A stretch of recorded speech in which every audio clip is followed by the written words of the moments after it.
Bom, então a nossa primeira aula, a gente vai falar sobre fotogrametria e o que é isso, né? De onde surgiu, porque parece que é uma coisa, assim como inteligência artificial, né? Que vocês mencionaram, parece que é um negócio super recente, assim, que, nossa, estourou aí nos últimos 5, 10 anos, então deve ter surgido há 5, 10 anos e não é bem isso.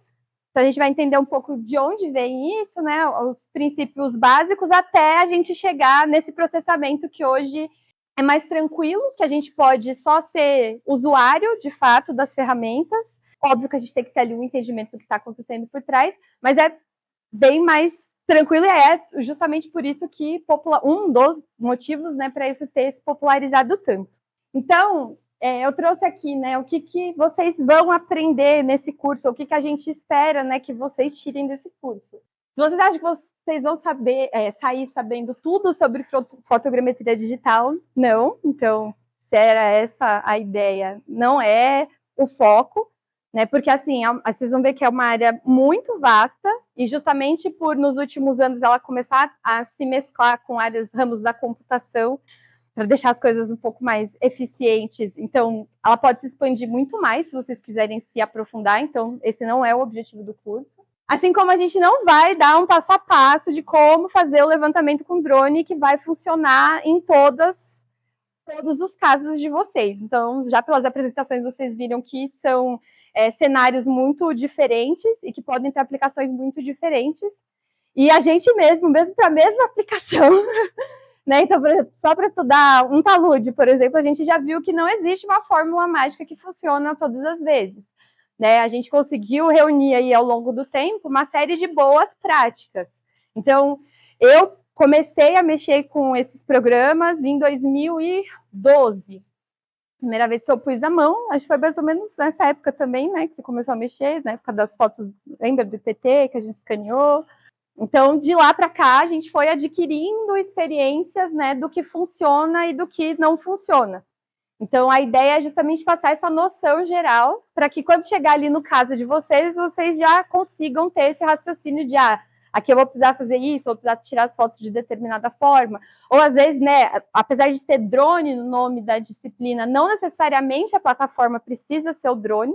Então, a minha câmera ela não precisa estar presa no drone, ela pode estar na minha mão, a gente vai ver, ela pode estar numa pipa, pode estar presa num trem. Tem artigos que eles prenderam a câmera num trem e usaram para fazer inspeção dos taludes, né? É que o drone acabou se tornando, a gente vai ver o do porquê, a plataforma mais famosa, porque ela acabou sendo muito versátil, né? E dando ali uma autonomia para a gente ter dados de alta resolução e controlar ali a periodicidade que a gente vai obter esses dados.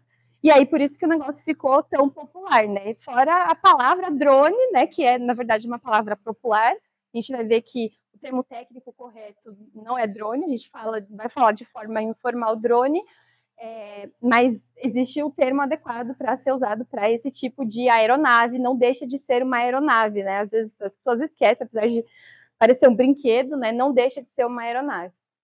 Ao mesmo tempo, vocês sim vão aprender o processo, os algoritmos, as ferramentas, né? Como que elas funcionam, para aí vocês, de fato, saberem adequar e tomar essas decisões de como fazer no projeto de vocês ou na aplicação específica de vocês.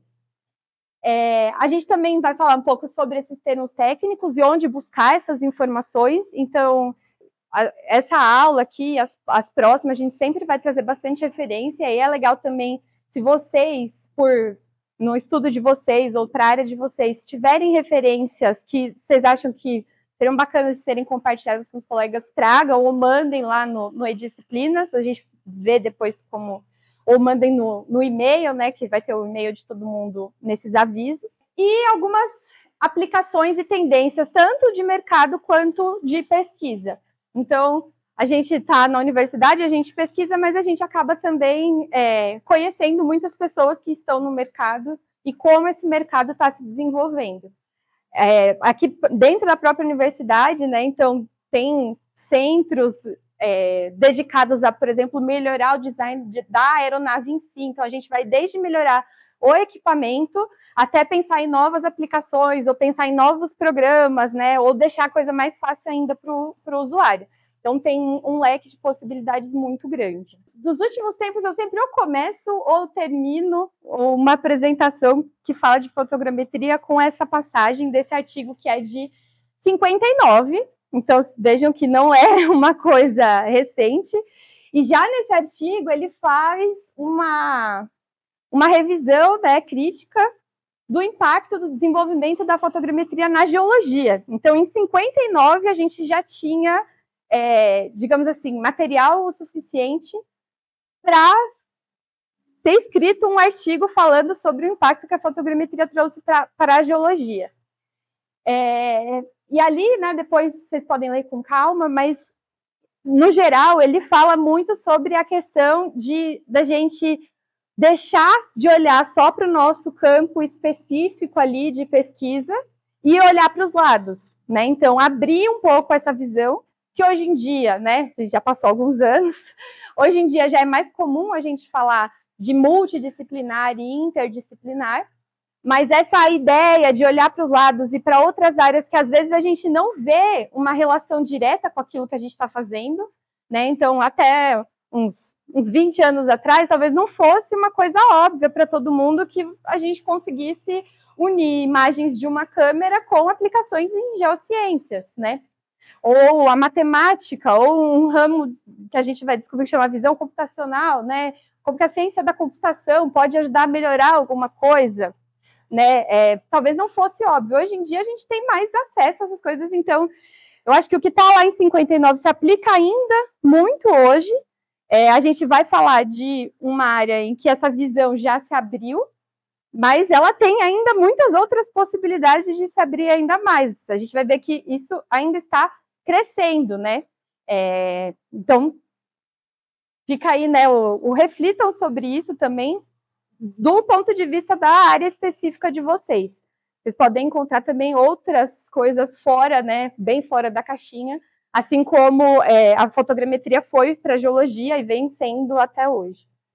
E aí, falando um pouco sobre os termos, especificamente. O primeiro deles, a gente vai entrar no mundo, no final das contas, a fotogrametria que a gente vai trabalhar, ela trabalha com algoritmos específicos, que a gente vai ver os nomes daqui a pouco. Ela não é a fotogrametria, digamos, raiz, tradicional, né? Então, se você for pegar alguém que trabalha com fotogrametria há muitos anos, essa pessoa ela pode ter várias ressalvas a respeito da maneira que a gente pratica fotogrametria hoje em dia. Mas essa maneira foi justamente o que fez popularizar, né? E você não precisar ser um especialista em fotogrametria para conseguir fazer o uso e ter aplicações interessantes para essa ferramenta. E uma área, né, que permitiu que isso acontecesse se chama visão computacional, que na verdade é um ramo de inteligência artificial.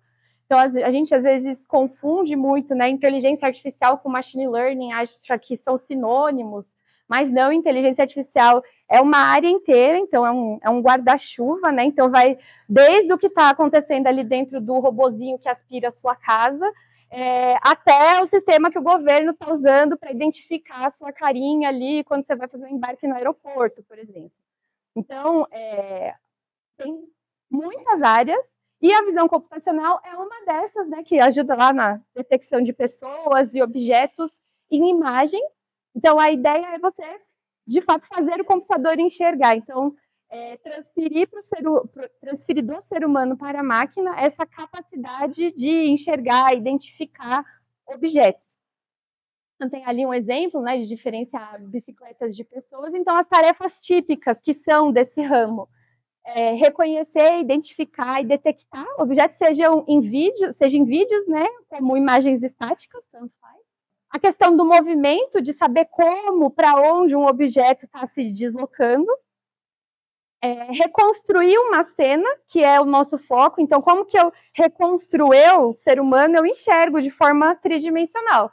A gente vai ver do porquê que isso acontece, vocês vão lembrar do colégio, muito provavelmente, e porquê que algumas pessoas não têm essa noção de profundidade, da tridimensionalidade dos objetos. Mas a nossa área, né, a nossa tarefa é justamente essa reconstrução da cena. Então, de eu poder reproduzir esse ambiente que eu vejo de forma tridimensional, que eu vejo profundidade, eu vejo altura, reproduzir isso, que o computador reproduza essa sensação que a gente tem quando a gente está dentro dessa sala, por exemplo. E uma última seria restaurar imagens, né? Então, aquelas imagens perdidas, borradas, aquelas fotos antigas, vocês já devem ter visto, de como eu completo aquilo de uma forma que faça sentido para a imagem, né? E não que nem aquela pessoa maluca uns anos atrás que tentou ir lá repintar o quadro, estragou o quadro todinho, né? Então, a ideia é, de fato, eu pegar uma imagem e restaurar ela o mais próximo, o mais fiel possível do que ela teria sido originalmente. O próximo termo é aeronave remotamente pilotada, né? ARP ou RPA. No Brasil, vocês já devem ter ouvido falar muito VANT, a sigla VANT para falar, né, veículo aéreo não tripulado. Eu não sei exatamente de onde remonta, né, a origem do VANT, eu não lembro de ter pesquisado a fundo isso, mas ficou muito popular no Brasil usar VANT. A questão é que existe, então, como eu falei, o drone, que a gente conhece popularmente como drone, é uma aeronave. Por ser uma aeronave, tem uma regulamentação, porque a gente está usando o espaço aéreo, certo? Então, ele vai dividir o espaço aéreo com outras aeronaves, com helicóptero, com avião, daqui a pouco com os eVTOLs, né, o seu drone pessoal, né? Então, existe uma legislação internacional e uma determinação internacional, e o Brasil tem regras e regulamentações e leis próprias sobre o uso de drones.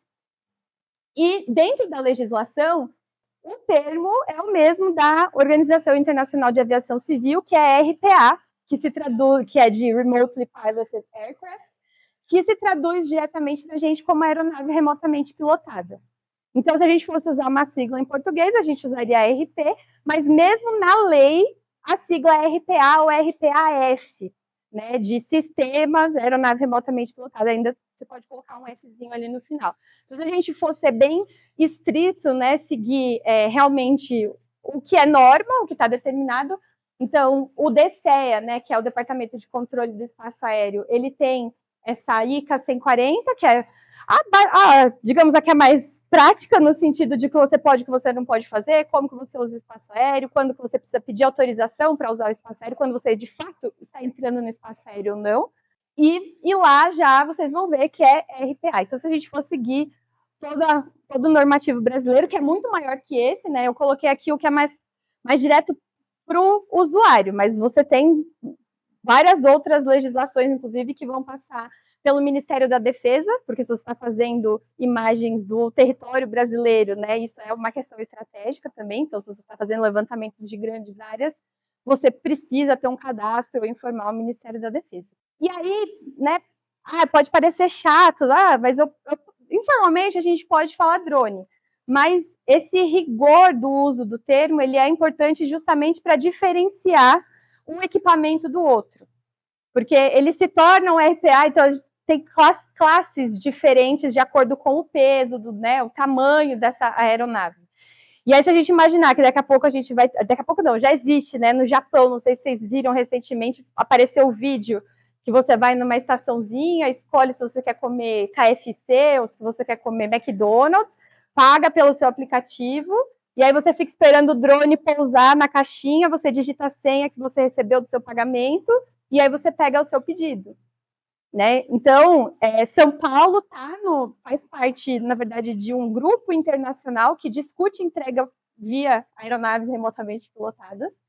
Então, já está sendo discutido tudo que vai ter que ser feito, né? Então, você vai ter que ter uma habilitação para voar um drone, né?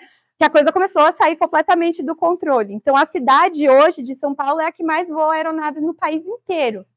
E aí só que também é a cidade que mais tem helicópteros no país inteiro. Então, e que tem aeroportos, né, que pegam a região metropolitana, né, aeroportos internacionais. Então, imagina tudo isso dividindo o mesmo espaço aéreo.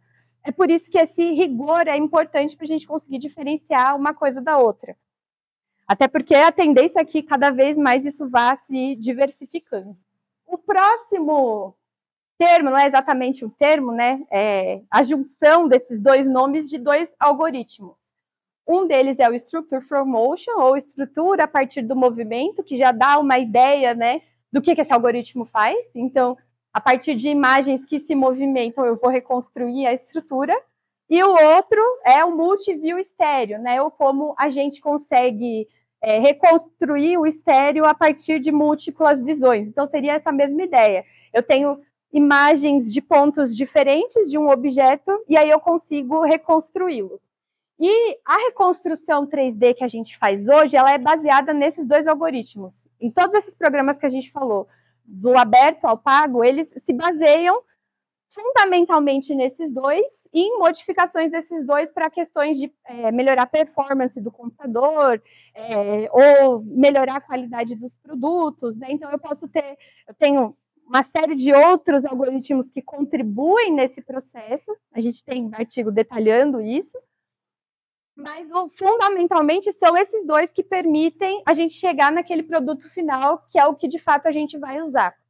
Né? Então, que são aqueles modelos 3D super fotorrealistas, né? Que dão aquela sensação que você fala, nossa, que perfeito, né? Caramba, parece que eu estou olhando para o afloramento, parece que eu estou olhando a minha região de cima.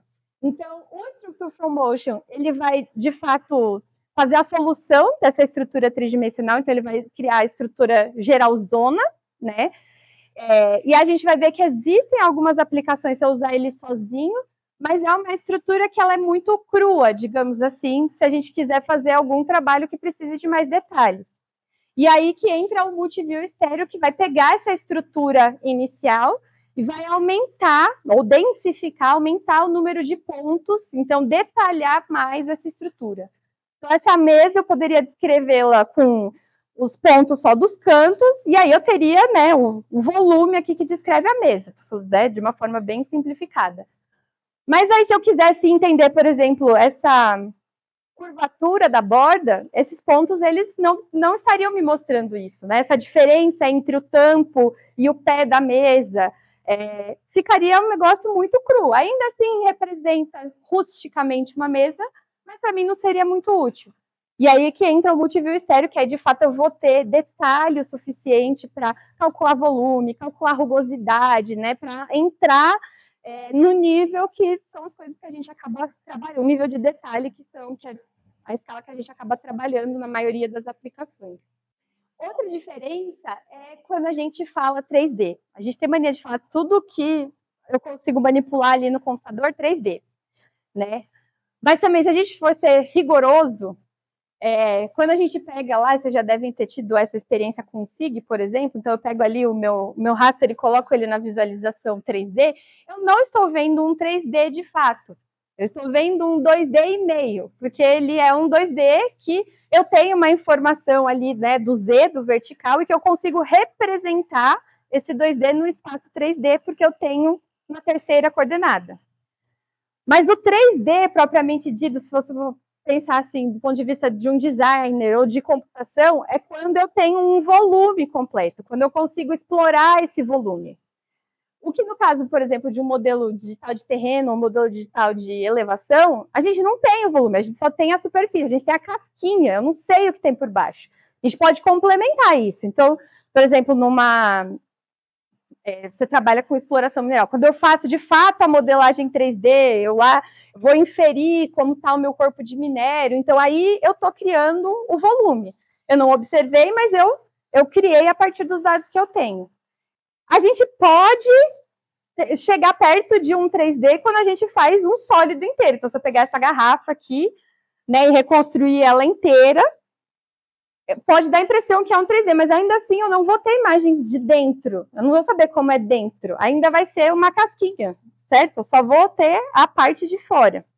Então, a rigor, dependendo com quem vocês conversarem, a gente não vai produzir um 3D, a gente vai produzir um 2D e meio, que é representado no espaço tridimensional, que é aí onde a gente consegue manipular, fazer cálculos e aproximações para o 3D. Então, a gente consegue calcular volumes, a gente consegue, mas a gente precisa de algumas ferramentas, né, aproximações para fazer o cálculo desse volume.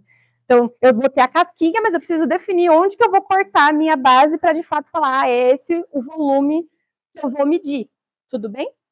Aí tem um exemplo, né, então, esse é o mais claro do uso do drone. Então, a gente tem as várias fotos que o drone fez, e aí a gente reconstrói ali o terreno, né, as casas, os prédios, as árvores, o que seria um 2D e meio, e aqui o que pode ser confundido, né, ou alguém pode argumentar que é um 3D, que é uma estátua que de fato foi reconstruída completamente. Então, que a gente consegue virar ela de ponta cabeça, ela não tem buracos. No entanto, é a casca, ainda assim é a casca, né? Então, só para vocês saberem que vocês podem se deparar aí com divergências no futuro. Mas a gente acaba falando 3D, genericamente. Eu trabalhei muito com afloramento, Carlos também, Bernardo também, diferentes tipos de afloramento. E aí, cada um resolveu dar um nome diferente para esse produto. Então, também não tem uma convergência de como a gente chama o modelo de um afloramento. Então, eu posso falar o modelo. Você falar, modelo 3D de uma garrafa, tudo bem, né? Mas afloramentos foram criados diversos termos, e aí eles ocorrem tanto em inglês como as traduções para português. Então, aí tem todos os exemplos, né? Do modelo digital de afloramento, modelo virtual de afloramento, ou só afloramento virtual, afloramento digital, ou modelos fotorrealistas de afloramentos geológicos, né? Então, assim, uma coisa bem mais descritiva. Se a gente for levar a rigor, então ali tem as duas definições, né, do que é um modelo. Então, o modelo é um objeto ou um conceito usado para representar outra coisa. É uma realidade que é reduzida e convertida para uma forma que a gente pode compreender. Mesmo no maior nível de detalhe que a gente consiga, ainda assim é um modelo, né? Até o que a gente enxerga é um modelo, é uma simplificação da realidade. A gente pode ir fundo nessa discussão, né, um pouco mais filosófica. Então, faz sentido ter a palavra modelo, concordam? Então, porque independente da resolução, mesmo se eu fizer com a resolução mais alta, ainda é um modelo, uma simplificação, uma representação daquele meu objeto, da cena, ou no caso aqui do afloramento.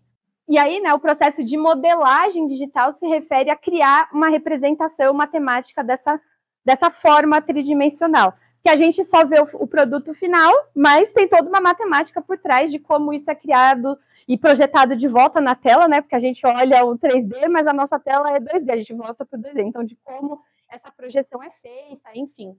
E aqui tem uma matéria, acho que é um vídeo do Jornal da USP, que fala essa questão se digital, virtual e remoto são ou não sinônimos. E aí, spoiler, não são sinônimos. E aí, por isso que a gente, né, eu, principalmente depois de pesquisar muito, porque eu fico incomodada com termos e cada hora um falando uma coisa, né? Geociências tem muito disso, de ter vários nomes para falar da mesma coisa. O digital é o mais adequado, porque a gente faz uma representação digital. Virtual é a ideia, sabe quando você está com óculos de realidade virtual ali? Né? Então, de você estar imerso, você pode colocar o seu modelo digital dentro de um ambiente virtual, mas essas palavras não são sinônimos. Então, se fosse para dar preferência para um termo, eu daria para modelo digital de afloramento ou digital outcrop model, que eu acho que é o que acaba aparecendo mais também nas publicações, né? Apesar de as pessoas acho que não terem ido investigar tão a fundo quanto eu, mas é o que acaba aparecendo mais também. Beleza, dúvidas até aqui sobre termos? Então vamos de fato agora para a fotogrametria. Agora vem a fotogrametria de fato. Então, a palavra, né, fotogrametria, então ela se origina da junção de fóton, grafos e métron.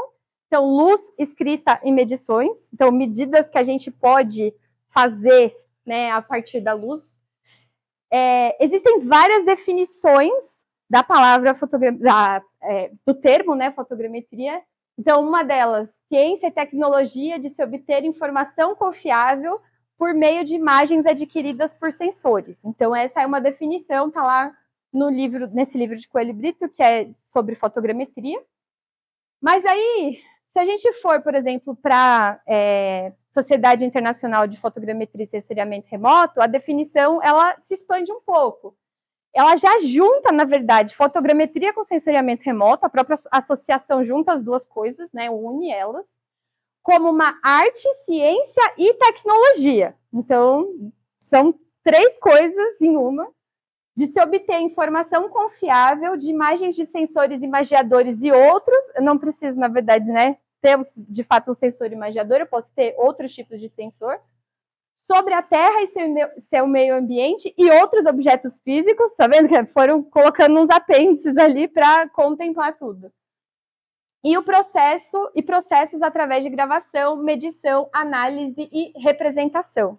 E aí, né, tá ali ressaltar o não é uma tradução errada. De fato, eles unem esses dois conceitos de fotogrametria e sensoriamento remoto. Em algum momento, isso acabou convergindo, porque a fotogrametria usa o produto dos sensores, né?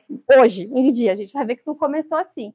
Mas essa junção, ela é uma coisa mais recente, já é entendida como uma coisa só, que você não consegue mais separar um do outro, né? Porque a gente usa o sensor, seja ele imagiador ou não, para conseguir fazer essas medições em cima das imagens.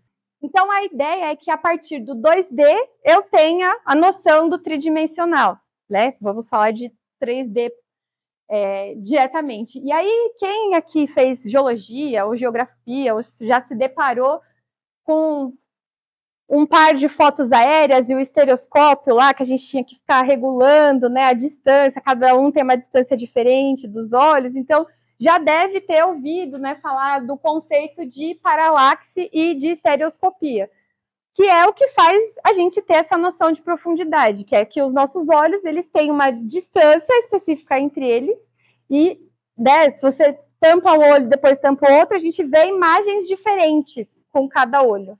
E é justamente na sobreposição dessas imagens que o nosso cérebro faz essa reconstrução, cria, né, esse modelo daquilo que a gente está observando da profundidade. Por isso que quem tem visão monocular, né, quem não tem a visão do olho, perde a noção de profundidade.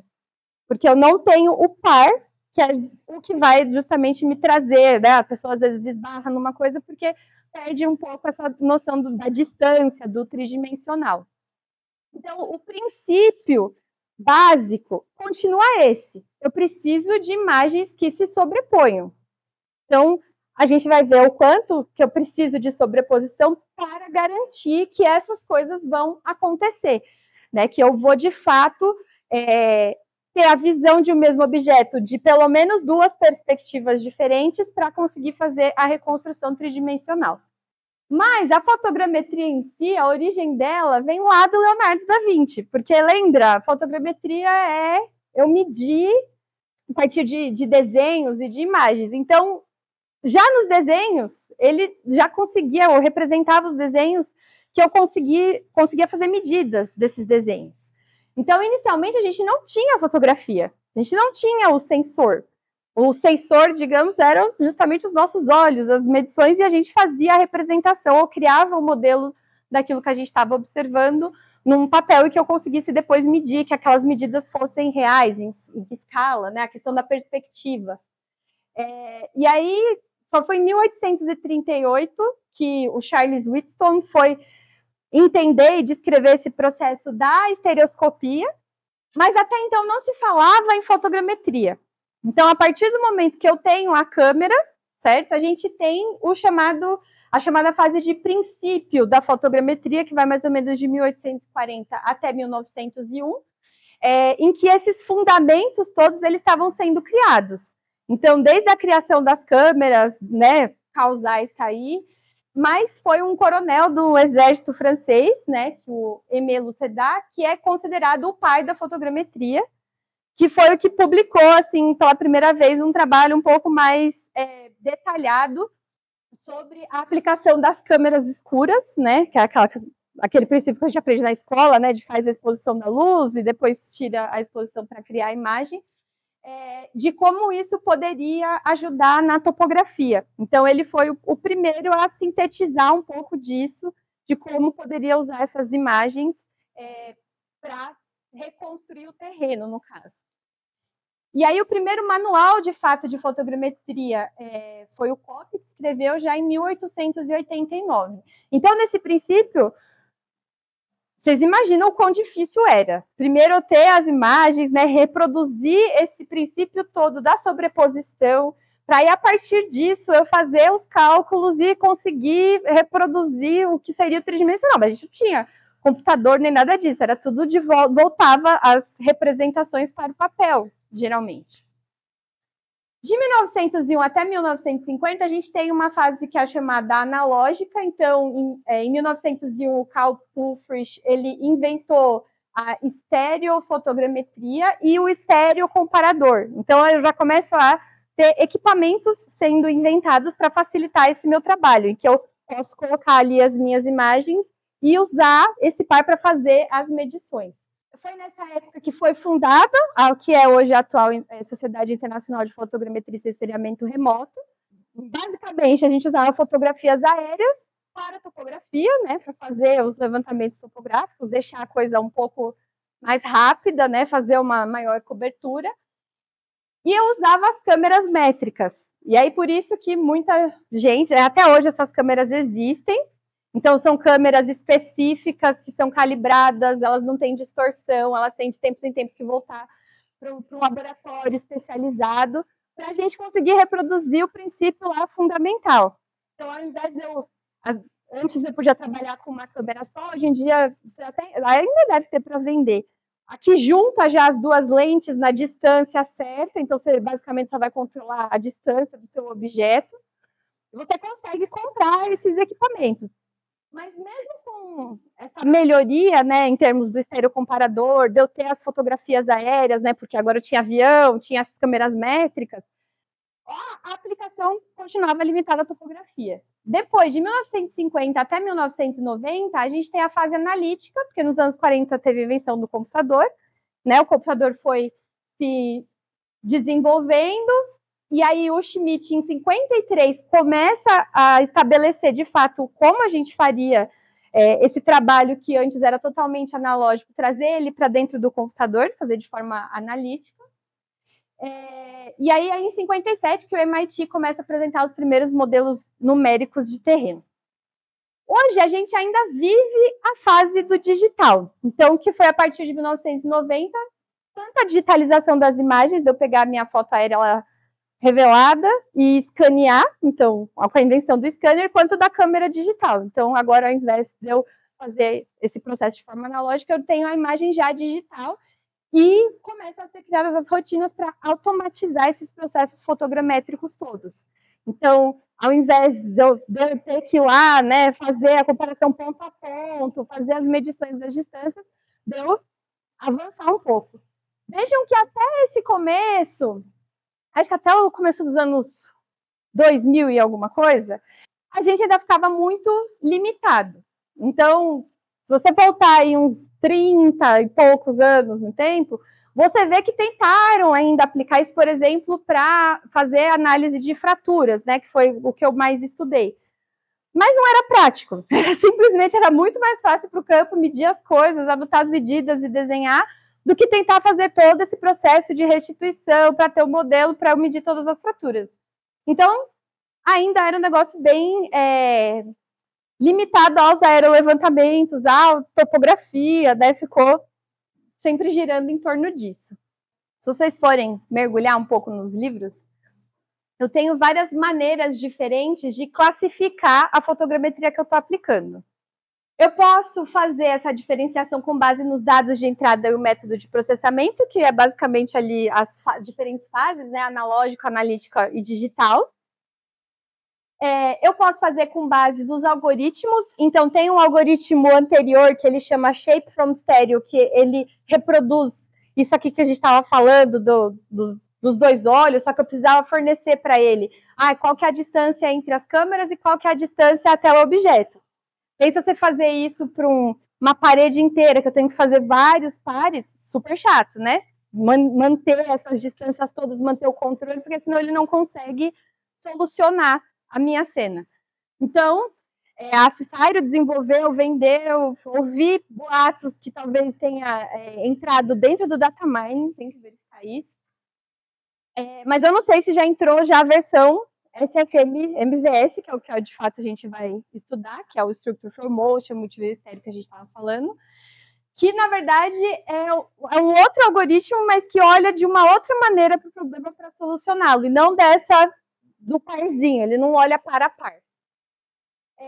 A gente pode também classificar com base em como o meu sensor está posicionado, então ele pode ser terrestre, aéreo ou orbital, então eu tenho também imagens de satélite que me permitem fazer essa restituição fotogramétrica. Pode ser aéreo, no caso do drone, de um balão, de uma pipa, de um helicóptero, a gente tem algumas opções aí, ou pode ser terrestre, então se eu colocar num tripé, se eu tirar as fotos manualmente, se eu pegar um mastro, né? O mastro é controverso se a gente chama isso de aéreo ou se a gente chama isso de terrestre.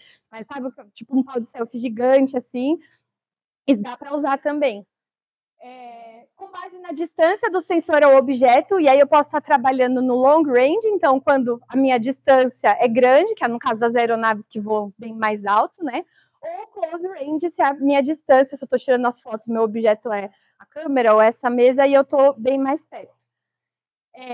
E com base na posição do sensor, eu posso fazer as imagens de fato verticais, né, como no caso do drone, né, olhando de fato para baixo, ou posso fazer elas oblíquas, a gente vai ver que tem vantagens de dar ali uma inclinadinha da câmera e de fugir um pouco de olhar perpendicular, digamos assim, sempre para o nosso objeto. Tudo bem? Na literatura vocês vão encontrar essas classificações, mas no fundo a gente está falando da mesma coisa, a gente só está separando elas de forma diferente de acordo com a maneira que a gente está olhando. Se é da posição do sensor, se é onde esse sensor está montado. Mas por que eu uso fotogrametria? Qual que é a ideia, né? Reduzir trabalho de campo. Então, se eu tenho ali, no caso de um afloramento, ou se eu vou visitar o cemitério, ou se eu vou visitar alguma obra, ao invés de eu ter que ficar voltando toda hora, né, ou ter que olhar aquilo com muitos detalhes, eu vou criar um modelo e uma representação daquilo que eu posso trazer para o escritório e analisar os detalhes no escritório. Ao invés de eu perder 20 dias no campo, eu perco 2 dias fazendo o meu modelo e depois faço as análises no laboratório, né, no meu escritório. Segurança, então tem lugares que são inacessíveis, às vezes a gente precisa da informação de determinado local e ele é inacessível, então eu posso usar, e aí por isso que o drone ficou bem popular, porque ele consegue ter acesso a muitos locais que, se a gente fosse usar algum método terrestre, né, se fosse tentar subir, por exemplo, numa parede de 40, 50 metros, a chance de eu cair de lá de cima, me acidentar, né, causar um acidente é muito grande.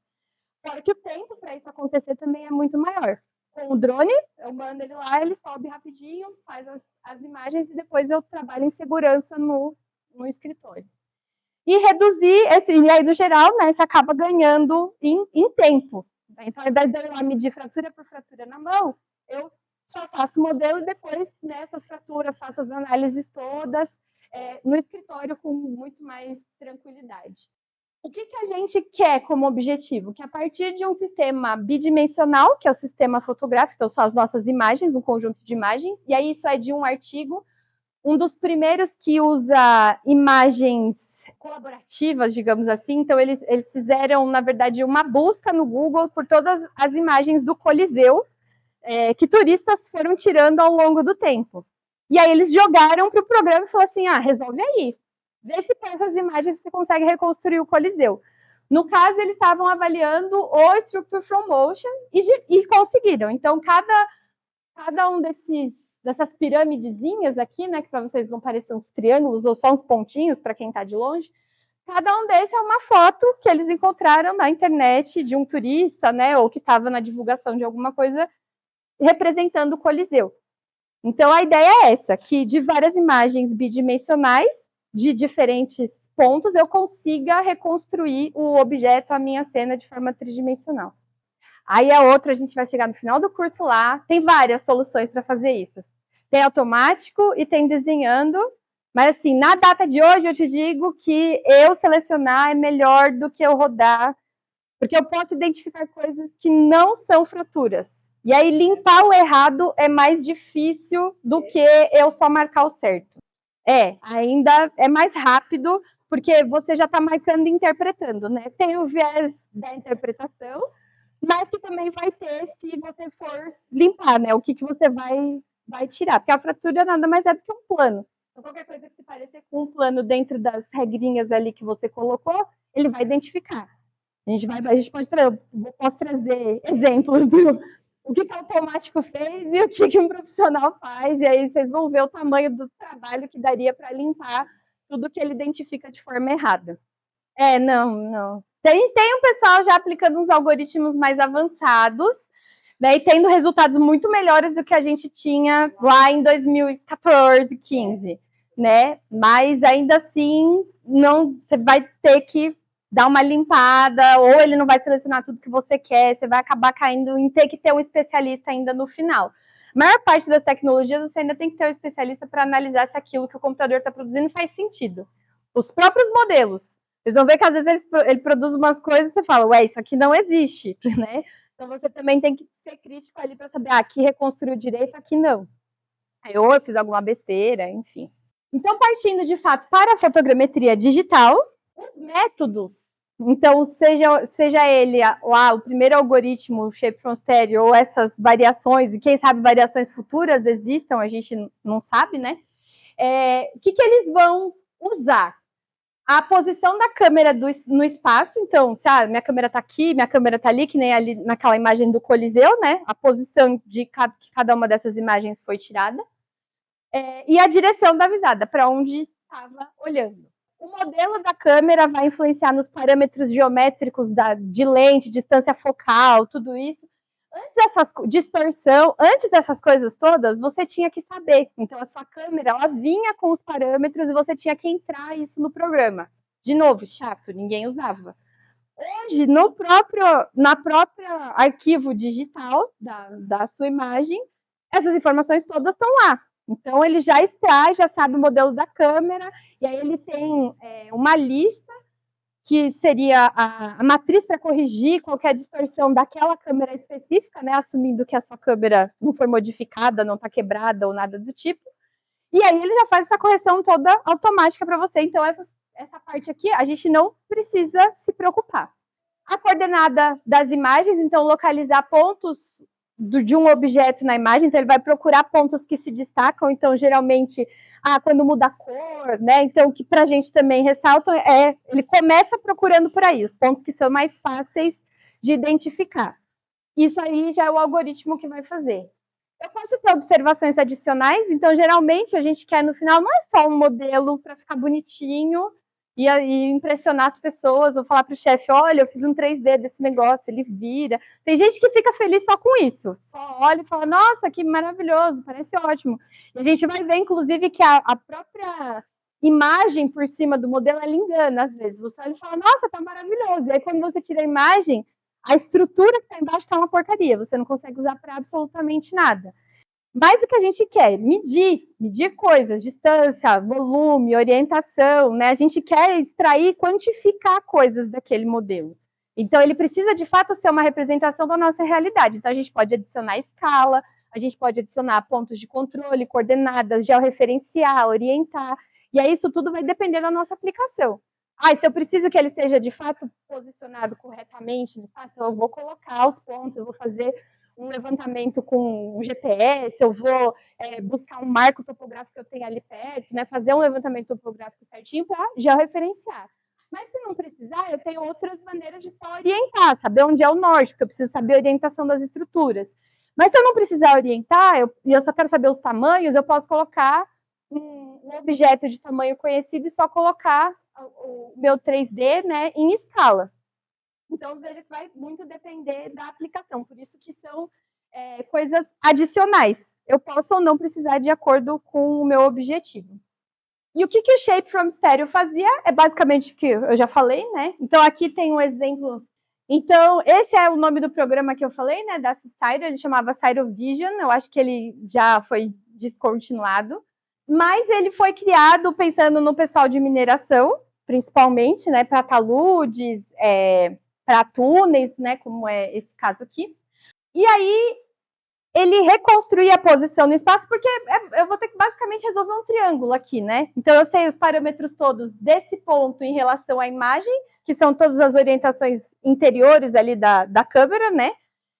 E aí eu vou projetar a partir A partir do ponto central aqui da minha câmera, passando pelo centro da imagem, eu vou projetar isso no espaço. Então, se eu tenho de 2, é tipo resolver um triângulo. Não vamos entrar muito em detalhe na matemática.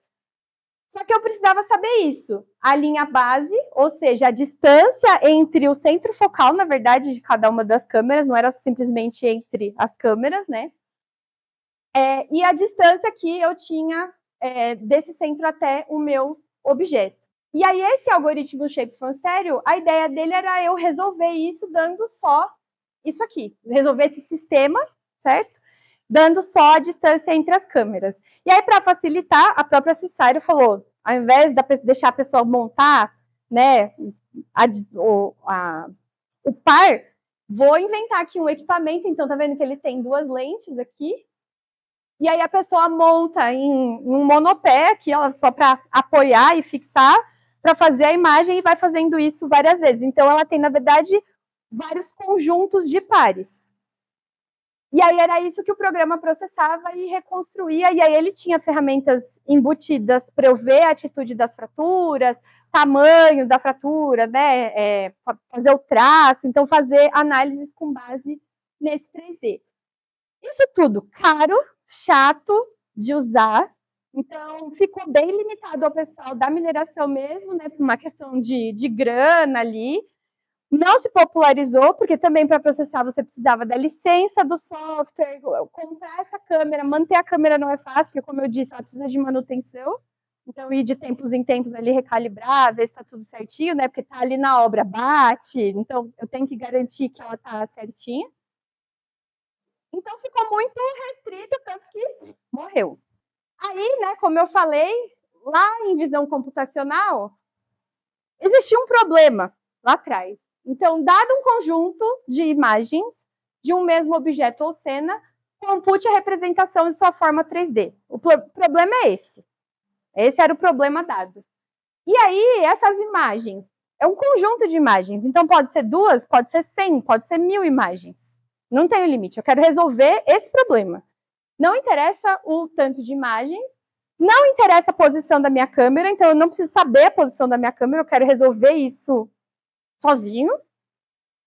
Então, essas imagens elas podem vir isoladas, como foi ali, cada turista foi em um momento diferente visitar o Coliseu. Ou pode ser de um vídeo.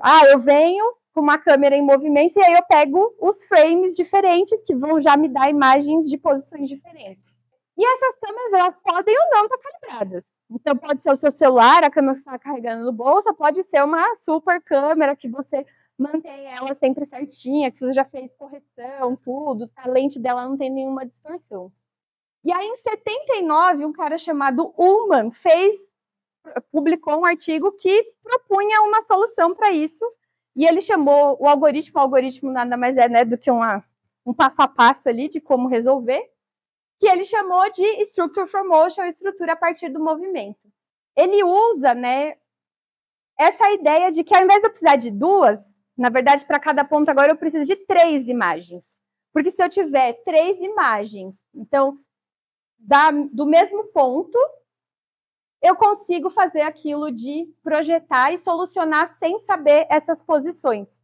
Não vamos, de novo, entrar na matemática. Se vocês quiserem mergulhar nisso, vocês podem olhar depois as referências. E aí, fica muito mais fácil, né? Você fala, pô, eu não preciso saber nada. Eu não preciso saber se a câmera está calibrada ou não. Eu posso ter quantas imagens for de quaisquer câmeras que eu queira. Eu vou conseguir reconstruir o meu objeto. Pronto, estava solucionado lá em 79. Não tinha computador para processar isso.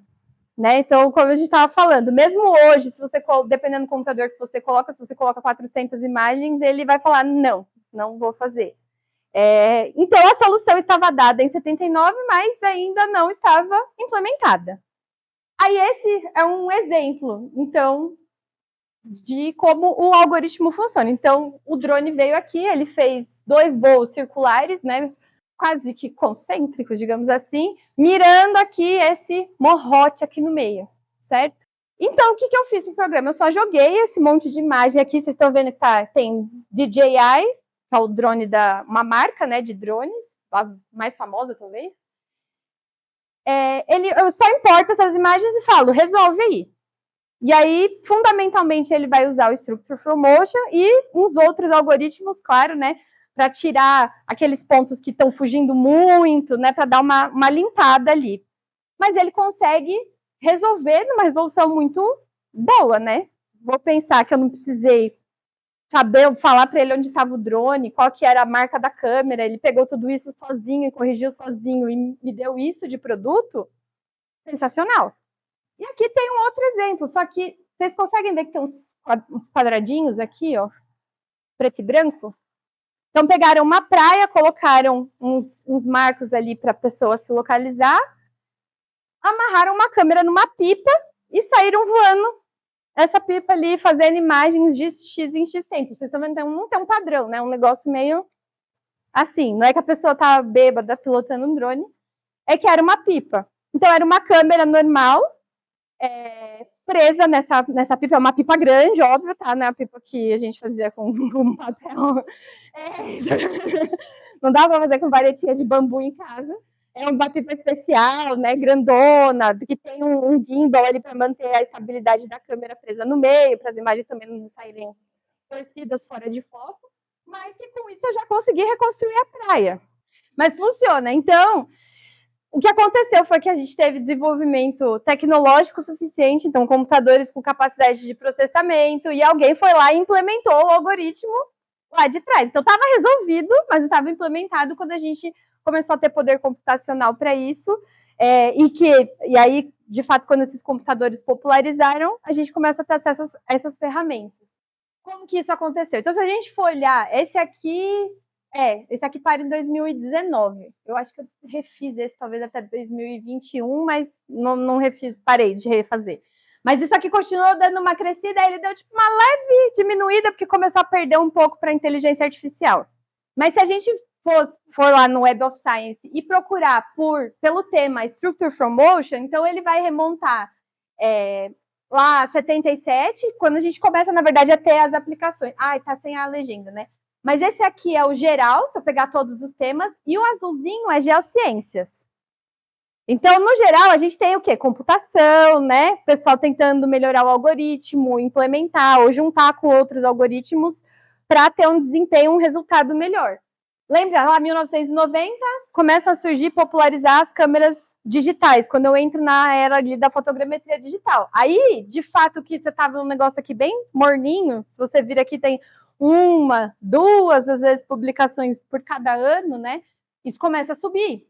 E aí eu tenho um perdido aqui, que lá atrás falou, nossa, parece uma boa ideia, vou aplicar isso em geociências. E aí ninguém nunca mais fez. Ficou ali um buraco. Aí surge o primeiro celular com câmera. Ah, vamos tentar com o celular, né? E, obviamente, quando eu tenho celular com câmera, os meus computadores com maior capacidade de processamento, eles estão se desenvolvendo também, né? A gente está saindo daquele computador trambolho, né? Que hoje em dia aquelas telas meio verdes, assim, que o plástico já está bege, e começando a mudar. E aí, aqui começa a ter um crescimento grande. Só que olha que curioso, eu só fui ver isso depois de fato elaborar o gráfico. Os dois programas mais populares que usam esses algoritmos, né, mais populares no sentido de, o usuário só vai lá e clica, porque antes deles, a gente tinha pacotes abertos, ainda existem, né, pacotes em Python, Toolbox e outros programas abertos que foram desenvolvidos dentro de universidade, mas você tinha que fazer por linha de comando, né, o pessoal tem um pouco de medo da tela preta da morte. Então, não era fácil, não era acessível para qualquer pessoa. Você precisava saber um pouco ali daquilo tudo que veio lá atrás, precisava ter já um interesse, um pezinho ali na computação, né? Alguém da matemática ali, na hora da matemática aplicada, para te dar um toque e falar, a gente pode juntar essas coisas, senão o interesse não vinha. A maior parte do desenvolvimento está de fato dentro da computação. Mas aqui depois do lançamento desses dois, foi um ano e meio, na verdade, de distância entre o lançamento deles, aí a gente começa de fato ver um crescimento de publicações em geociências, porque aí o geocientista comum, isso, claro, aconteceu em outras áreas, né? Então, se você for olhar para arqueologia, se você for olhar para arquitetura, o pessoal também começou a aplicar essas ferramentas mais ou menos nessa mesma época, onde eu tinha um notebook, ou acesso a um computador que tinha uma memória RAM boa, um processador bom, boas placas de vídeo, que a gente vai ver que come bastante placa de vídeo, precisa muito do processamento da placa de vídeo para otimizar. Eu tenho acesso às câmeras, então é fácil eu capturar as minhas próprias imagens, eu não preciso ficar dependendo do levantamento aéreo de alguém, né? Então fica barato e você tem mais controle. E aí o usuário comum consegue fazer isso com muito mais facilidade.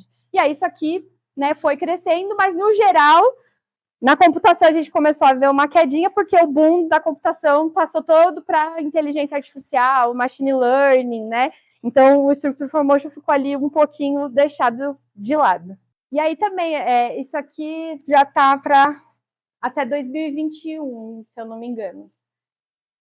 Das publicações em geral, né? Então, tem aí uns top 10 países. O Brasil, infelizmente, estava, na época, né, em 2021, na 25ª posição. Eu acho que não melhorou muito em relação a isso. A gente ainda tem dificuldade de achar colegas que, de fato, foram aplicando e desenvolvendo isso, né? Esses temas aqui no Brasil. E eles geralmente tratam, né, dentro de geociências como um todo, são da área do sensoriamento remoto, faz sentido, lembra lá no começo, fotogrametria, sensoriamento remoto.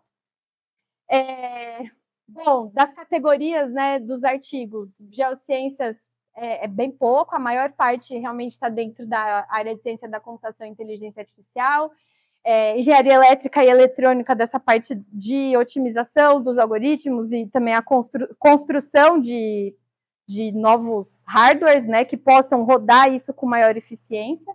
Porque para eu reconstruir a coisa em tempo real, vocês concordam que eu preciso tanto de um equipamento melhor, quanto de um algoritmo que seja muito mais leve de ser processado, né? Que aquilo rode ali tranquilo, com às vezes menor capacidade de processamento e um algoritmo muito melhor, ou melhorar a capacidade de processamento e colocar ela de uma forma mais portátil, digamos assim, para não ter que carregar, sei lá, uma mega workstation para o campo e acoplar ela no meu drone enquanto ele está voando. E aí você vê que a gente está bem atrás, né, do resto, assim, que nos Estados Unidos, mais de 1.400 publicações na área, isso em 2021. Tem uma crescente, né, mas ainda bem tímido. Então, eu acho que tem eu pelo menos acredito que tem muito potencial ainda a ser explorado, porque as condições, falando de geologia e de afloramento, por exemplo, as condições dos afloramentos que a gente encontra dessa linha para cima são bem diferentes das condições dos afloramentos que a gente encontra nesse pedaço aqui, né? Quando a gente fala de intemperismo, solo, vegetação, essas coisas todas a gente encontra aqui no Brasil. Eu pensar que Canadá, né? Você vê os afloramentos deles limpos, assim, não tem nada, não tem terra, não tem absolutamente nada. É fácil. Agora eu quero ver você fazer funcionar com lama em cima, e a grama, e um monte de pedaço de asfalto, às vezes, né? Tá na beirada da rodovia pelo pedaço de asfalto por cima. Saindo do SFM, beleza, reconstruímos uma estrutura básica, e aí vem um pouco mais para frente o multiview estéreo, que vai gerar essa nuvem densa. Então, aqui tem o exemplo, né, do que só o SFM faria. Então, tipo o exemplo da minha mesa. Eu consigo mais ou menos identificar o que é isso aqui, isso aqui. Se só me desse isso, eu não tivesse a imagem de cima, eu não saberia dizer o que era. Esse aqui a gente consegue mais ou menos saber, né, que é um rosto aqui, mas também não sem muitos detalhes. Aqui alguma figura, só que a gente também não consegue dizer diretamente o que é, então aqui o predador, né? Apesar disso aqui estar resolvido, se a gente só tivesse isso, a aplicação ela fica muito limitada dentro de geociências como um todo. Agora, isso aqui já é bem mais útil. Aqui a gente já começa a ter resultados comparáveis do laser, né, do LiDAR, que realmente as comparações sempre ficam com base no LiDAR, que é o padrão ouro desses levantamentos de nuvem, né, de estrutura e de detalhamento.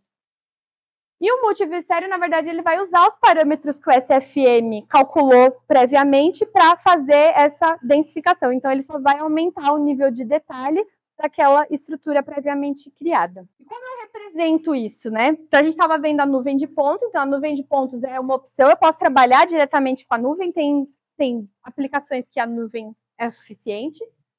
Então, esse exemplo aqui, esse coelho, ele é famosinho, porque é um dataset, né, que é usado de benchmark, às vezes, para estudar algoritmos. Então, o coelho original é esse aqui.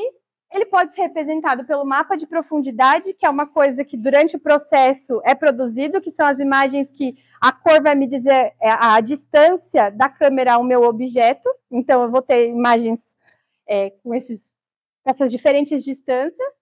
Eu posso representar isso como voxel, que na verdade um voxel é como se fosse um cubinho. Então, eu preencho isso, né? Só que aí também perde, né, um pouco do detalhe ali do coelho original. A nuvem de pontos, que aí já é bem mais detalhada, e a partir dessa nuvem eu posso transformá-la numa malha, que aí é onde eu vou ter de fato a superfície. Então, os modelos que a gente vê, né, os modelos, qualquer que seja ele, de afloramento, os modelos fotorrealistas, por baixo que a gente tem, na verdade, é uma malha. Então, eu vou unir esses pontos da minha nuvem com... Geralmente são triângulos, né? Então, é um TIM, mas pode ser outros tipos de polígono para representar. E eu posso escolher o nível de detalhe também dessa minha malha. Às vezes eu tenho uma nuvem de pontos detalhada demais, e aí eu não preciso de uma malha com aquele nível de detalhe, que obviamente vai ficar um arquivo mais pesado, mais difícil de manipular, de eu renderizar ali na minha tela. Eu posso dar ainda uma simplificada quando eu vou para a malha. Então, excluir ali alguns pontos. Tem muita gente pesquisando, inclusive, como que eu reduzo a quantidade de pontos e otimizo a minha malha para ter uma renderização mais rápida, no entanto, sem perder a estrutura. E aí isso é principalmente no ramo da galera dos jogos, né? Então, jogo online, criar aqueles jogos com cenários super realistas, eu não sei se vocês sabem, mas um emprego se tornou de fato um emprego. Tem gente que vai para os desertos, para umas regiões assim super remotas, faz os modelos 3D usando fotogrametria e depois vende esses modelos para as empresas que criam jogos. Porque aí você tem cenários que tem, na verdade, elementos que são reais. Só que para renderizar isso, enquanto o bonequinho está se mexendo, enquanto um monte de coisa está consumindo processamento, você tem que simplificar, no entanto, sem perder o detalhe, o realismo. Então, tem muita gente que estuda como fazer essa simplificação dos modelos, da nuvem de pontos, da malha. Bom, então aqui tem o exemplo do LiDAR, né? Que é um pulso laser, na verdade, e ele pode ser aeroportado como é aqui, mas pode ser terrestre também. Então, eu vou emitir o pulso e esperar o retorno desse pulso, eu meço o tempo, né? Tem algumas maneiras de fazer isso, mas, em resumo, é isso. Eu posso ter vários pulsos, eu meço a distância meço o tempo de retorno de mais de um, né? Tempo de retorno. Primeiro, segundo, terceiro, enfim. E esse é o que é o chamado o padrão ouro. Então, esse é o mais realista, consolidado, né? Que a gente usa como referência, se a gente tem. E aí, quando o Structure from Motion surgiu, obviamente, ele é muito mais barato. Equipamento, quanto custa um LiDAR hoje? Terrestre? 300 mil? Dólares ou reais? Reais. Pelo menos 300. No drone, na outra semana eu conversei com o Fiona, estava na faixa dos 400, 500, ele estava falando. 300 a 500 mil reais. O que é mais fácil? Eu pagar 300 mil reais no equipamento, mais software, às vezes, para processar que vem junto, às vezes não vem, às vezes eu tenho que comprar separado, ou eu posso me aventurar no software livre para processar. Ou eu amarrar meu celular e minha câmera num balão, ou numa pipa, ou ir lá e fazer umas fotos e processar, inclusive também com software livre. Ou hoje a licença do Metashape educacional está 500 dólares. A profissional deve estar o quê? 1.000 e pouco? 2.000 dólares. Sim, e que eu pago uma vez, uso a minha vida inteira, quantas atualizações eles derem. Então, a gente tem licenças de quando ele não chamava Metashape, ele chamava PhotoScan, e que funcionam até hoje. Então, recebeu atualização desde 2013, está lá rodando o computador de Naldo, ele mandou mensagem, que está lá a mesma licença rodando, o programa foi sendo atualizado, então eu gasto uma vez só. E na época era mais barato ainda, né? Então, por isso que começou-se muito a fazer comparação ali, LiDAR SFM. E aí, você chega, se você fizer direitinho, né, seguindo tudo que a gente vai ver durante o curso, a gente chega em resultados muito parecidos, em que eu posso abrir mão do LiDAR e usar o modelo de SFM, que é muito mais barato para resolver o meu problema. Tem esse fluxo geral, né? Então, essa parte aqui de fora é, de fato, quando eu vou tomar as minhas imagens, que pode ser num drone, eu já falei, eu posso colocar escala ou não, posso colocar pontos para georreferenciar depois, eu posso fazer algum tipo de pré-tratamento nas minhas imagens, então, como ele precisa identificar diferenças, né, ou pixels que se ressaltem, se eu tiver problema de iluminação, sombra e cor, eu posso fazer um pré-tratamento antes de colocar ele ali para o algoritmo rodar, ou não, isso tudo vai depender. Isso tudo é a parte de fora da caixinha, digamos assim. Daqui para dentro é o programa. Então, a primeira parte é o SFM, e aí cada um desses aqui, para quem quiser se aventurar, tem a referência, é um algoritmo que está nesse processo de solucionar a estrutura. Então, não é só o SFM a solução lá dada pelo UMA, mas são várias outras que vão fazer isso funcionar computacionalmente, que vão identificar os pixels, salvar a posição desses pixels em cada uma das imagens, depois fazer o cálculo desse ponto em 3D, depois descobrir se esse ponto, de fato, faz parte da estrutura ou não. Então, eliminar as correspondências que não são adequadas o suficiente. Seria tipo uma filtragem antes de me dar o resultado final, que é o que a gente chama de nuvem esparsa, né? Ou sparse cloud, ou o que no programa vocês vão ver só como alignment, então só o alinhamento das imagens, que é aquele primeiro que a gente viu, que eu consigo identificar mais ou menos o que é, mas é só. Então, tem poucas aplicações, teve pessoas que fizeram artigos inteiros em cima só dessa nuvem, mas são exceções. Porque o SFM é a ideia do algoritmo principal, mas foi justamente durante a implementação que foram feitas essas junções de vários outros algoritmos para fazer aquele principal, né, aquela solução que o Human deu lá atrás funcionar computacionalmente. E aí, né, falando do Pix4D e do Metashape, eles são, você paga, né, então black box, você não sabe o que está acontecendo lá dentro, mas uma coisa ou outra, às vezes eles jogam ali no fórum, do tipo, a gente usa a implementação do fulano, com algumas melhorias. Aí essas melhorias que a gente não sabe exatamente o que eles fizeram, né? Então, muitas delas foram com o surgimento das GPUs, né? Então, as placas de vídeo dedicadas, com memória dedicada, né? Para os computadores gamers, acelerou, facilitou a vida de todo mundo, foram justamente mudanças nesses algoritmos para usar o processamento da GPU, porque ele é muito mais eficiente para isso do que o processador normal do nosso computador. Então, para parte gráfica, ele é muito mais eficiente, então você joga o processamento para a GPU. Então, geralmente, nos programas você tem a opção, se você tem uma GPU no seu computador, de habilitar ou não o uso dela. Se você habilita, geralmente vai acabar sendo mais rápido do que se você colocar direto no seu processador. Bom, assim como o multiview estéreo também não é um único algoritmo, que seria essa segunda parte, né? Aqui. Então, eu posso fazer uma... Depois vocês podem olhar esse diagrama com calma, porque a escala, as minhas coordenadas, eu posso colocar lá no início nas minhas fotos, eu posso colocar depois que aquele meu primeiro alinhamento está feito. Então, se eu usar desde o começo as coordenadas do drone, eu tenho já uma otimização, porque ele já tem uma noção mais ou menos de onde as imagens estão. Mas eu não preciso necessariamente disso, pode demorar um pouco mais, dependendo do objeto, de como eu fiz as fotos, mas eu não preciso fazer isso lá atrás, eu posso fazer isso depois. Então, eu posso fazer isso antes de fazer a nuvem densa, eu posso fazer isso depois que eu fizer a nuvem densa, eu posso fazer só no meu produto final. Então, tem várias maneiras, mas o fluxo segue mais ou menos isso. Eu saio da minha nuvem esparsa, escolho ou não se eu quero dar escala e já referenciar aqui, ou se já foi feito isso lá atrás. Então, tem um algoritmo aqui responsável por isso. Posso ter uma otimização dos parâmetros caso eu tenha os pontos de controle, eu tenha as coordenadas das minhas fotos. E aí são dois algoritmos, o Clustering for Multiview Stereo, então primeiro tem um agrupamento para fazer uma eficiência de processamento, e depois o MVS propriamente dito, que o algoritmo chama PMVS2.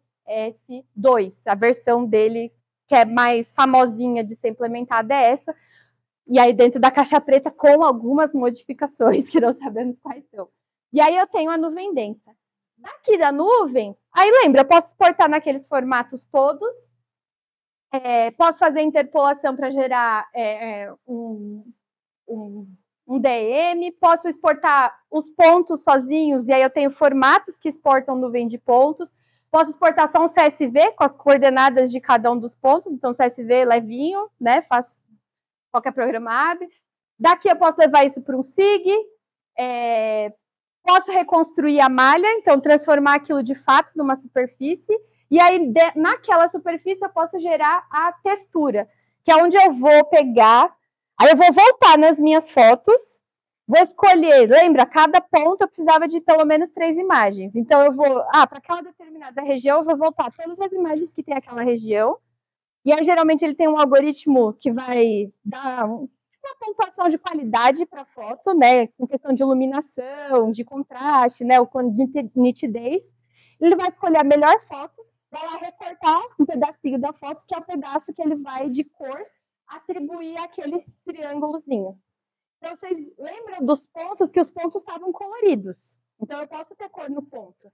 Mas eu só vou ter a noção fotorrealista quando eu, de fato, vou lá recortar um pedacinho da foto e sobrepor na minha malha. E aí é por isso que, às vezes, uma malha ruim com a foto por cima parece maravilhosa, porque eu estou vendo a foto e manipulando em 3D, tá bom. Só que aí, quando você tira, você vai ver que a estrutura por baixo ela é pobre. A gente vai fazer algumas manipulações para, de fato, investigar isso depois. E aí eu já tenho o caso que é parecido, que era uma parede também, só que a minha parede era com gravuras.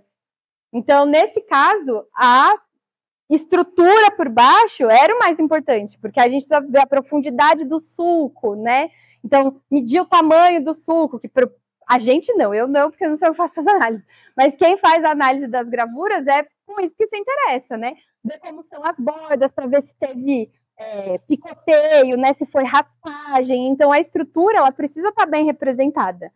A textura pode ajudar e, às vezes, a textura pode atrapalhar. Se eu coloco a foto por cima, eu perco um pouco a noção de onde é a borda. Mas se eu olho para a malha crua, com a iluminação, né, os shadings todos que os programas têm, a gente tem uma visão que a gente não vai ter nem no real, nem olhando o real. Então, a gente consegue fazer, e aí colocar programas para preencher, né, aqueles sulcos, ressaltar as gravuras e fazer outro tipo de análise que em campo a gente não conseguiria. E aí, esses foram para a internet uma versão simplificada, porque para usar gratuito o Sketchfab a gente tem um limite, né, do tamanho do arquivo. Então, às vezes você está limitado ao tamanho do arquivo, que dá o que você vai compartilhar ou você vai disponibilizar. Mas para estudo, a estrutura importava. Então, a malha foi gerada na melhor qualidade possível, a textura não importava tanto. Aí, para ir para a internet, a textura importava e a malha por baixo também estava mais ou menos, que é mais para as pessoas visualizarem ali. Quais programas fazem isso? Então, a gente tem alguns proprietários, né? Os mais famosinhos, o Pix4D e o Metashape, que antigamente se chamava PhotoScan, e aí aqui eles têm uma comparação, né, de como era o PhotoScan da malha a partir da nuvem densa, que demorava 19 horas com 90 GB de RAM. E aqui a mesma malha na versão Metashape, né, que gera as estruturas a partir daqueles mapas de profundidade e não a partir da nuvem. Então, foi uma otimização de algoritmo que eles encontraram. Ao invés de eu usar a nuvem para fazer a estrutura, eu uso os mapas de profundidade. E aí, se vocês forem ler o manual, eu tenho a opção ainda de fazer a partir da nuvem, mas eles recomendam usar o mapa de profundidade porque é mais rápido de processar. E aí, vejam que, né, se vocês olharem depois no computador, vocês vão ver com mais detalhe. Mas aqui, a parte das janelas, onde os cantos eram meio arredondados, aqui eles já estão mais quadradinhos, né? Então, o modelo, a estrutura... Veja a diferença, né? Se eu sobreponho aqui a textura, tanto faz, né? Eu estou olhando assim ou assim, tanto faz. Agora, quando eu olho a geometria, né, a estrutura que está por baixo, olha a diferença que dá numa janela. A janela tem um vidro, né? O vidro é para ser reto. Não, ele está todo torto. Aqui ele já está um pouco melhor, os cantos de cada um dos vidrinhos também está melhor representado. Assim como eles colocaram algoritmo de classificação automática para multiclasses. Então, automaticamente eu consigo falar, eu quero separar prédios, né? Então ele tem uma classe que chama Man-Made Objects, eu posso separar isso de vegetação alta, de vegetação baixa, do terreno, e ele faz, obviamente, a classificação dele automática. Se ela está boa ou não, outros 500. Aí a gente tem que avaliar. Tem casos que ele se dá muito bem, tem casos que não. Mas tem outros, né? O Recap, o Reality Capture também servem ao mesmo propósito, mas não são tão populares quanto esses dois. O Pix4D, eu não sei se você tem a mesma visão, mas eu fico com a impressão que o Pix4D ele ficou muito popular entre a galera que usa os drones. Então, até a interface dele, tudo que ele faz é muito orientado para quem usa drone e faz o aerolevantamento. O Metashape, ele tem uma interface que é um pouco mais de propósito geral. Vai desde você fazer um objeto qualquer, um prédio. Se você quiser usar o drone, tudo bem também. Mas eu fiquei com a sensação... Os dois, obviamente, em essência, fazem a mesma coisa. Se você colocar as imagens que você fez na mão, manuais, né, usando sua pipa, o que quer que seja, no Pix4D vai funcionar do mesmo jeito. Mas ficou com uma segregação quase de mercado muito... Pix4D orientado para vender para quem trabalhava com drone e o Metashape para quem quer que fosse. E acho que nas publicações o Metashape acaba sempre ganhando. É mais difícil ver assim. E a gente tem abertos, né? E aí fica aqui em primeiro o Open Drone Map, porque acho que hoje dos abertos é o que está, que é a opção, né, que a gente estava comentando no começo da aula, que está mais bem desenvolvido. Obviamente tem drone no nome, né? Então veja que a orientação também está para o drone, mas ele funciona com outros conjuntos. Tem alguns que são um pouco mais antigos, então o Visual SFM, o MicMac, eles também começaram dentro de universidades, mas são opções abertas que ainda existem. Mas aí a gente esbarra naquela questão de, geralmente, o que é aberto, desenvolvido dentro da universidade, nem sempre, geralmente não, nem sempre, está muito orientado para a experiência do usuário. Por outro lado, quando a pessoa está produzindo isso comercialmente, ela está focada na experiência do usuário, então ela quer facilitar a vida do usuário. Então, de interface, eles estranham em relação aos comerciais, mas eles têm um desempenho, né, comparável, fazem as mesmas coisas. Pode não ser tão otimizados, porque você depende também da comunidade desenvolver, e implementar e melhorar. Mas hoje em dia acho que o mais usado é o Open Drone Map. E o Open Drone Map também, o projeto ele se ramificou mais. Então ele permite processamento web, né? Então ele começou a oferecer um pouco mais de ferramentas também para a comunidade em geral. Essa opção de, sei lá, se uma empresa quiser usar e ter suporte deles, então você paga, é barato, né? Mas você paga para ter aquilo. Se você quiser se aventurar, instalar, configurar e fazer tudo por conta própria, você tem essa opção também. Então é um projeto também que acho que de todos foi o que cresceu e se mantém alimentado e sendo melhorado. Então ele usou os outros por baixo e está continuando sendo mantido, né? Melhorando. Esse cara é o Peter Falkham, ele é de arqueologia, né?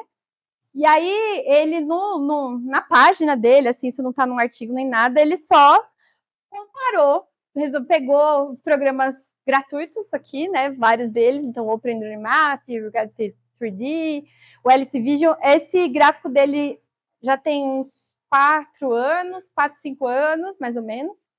E aí ele comparou o tempo, né, de processamento para a densificação, para gerar a malha e fazer a texturização, que é geralmente o produto final que a galera mais usa, né, que é bonitinho, tem a estrutura. E aí nos abertos, a gente consegue identificar, então, o caminho, né, que é feito, por onde passa, qual que é o algoritmo que é usado para fazer a densificação, por exemplo. E aí ele faz algumas considerações, então tudo isso processado no mesmo computador, o tempo final e como ele avalia a qualidade de reconstrução, e aí é uma avaliação ali com base, né, no objeto real do que era esperado e também uma coisa também um pouco relativa. E aí você vê que Alguns, né, então, Visual SFM usado junto com o Mesh Recon, junto com o Mesh Lab, né, que é um outro programa, então, na verdade, uma sequência de programas sendo usados. Pode levar 11 ou 18 minutos, mas você pode ter um resultado que é de ok para pobre. Então, com o mesmo, né, ou se eu uso o Mesh Recon ou se eu uso o PMVS, eu posso ter 2 tempos diferentes de processamento e ter resultados diferentes. Então, combinações diferentes aí também influenciam não só no tempo, mas no resultado. E veja que aqui eu processo mais rápido, uma coisa que é muito boa do que, né, às vezes eu posso demorar mais e ter um resultado ruim. Mas a conclusão dele, né, avaliando todos esses programas, tanto também a questão de usabilidade, quão fácil é você organizar essas coisas e pôr os seus dados para processar, ele chega na conclusão que dos gratuitos naquela época, né? Talvez hoje isso tenha mudado. O Alice Vision e o Comap eram os mais complexos de serem manuseados,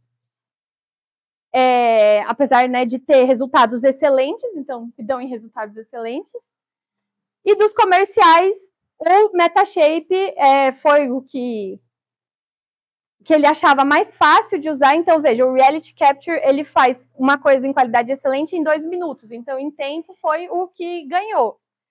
Mas tem a questão ali de usar o quão fácil é, né, o fluxo, o Metashape, ele só vai liberando as coisas conforme você pode utilizá-las, então tem como você clicar no lugar errado, entendeu? Então ele já meio que vai te guiando naquele processo daquele fluxograma ali que eu mostrei para vocês.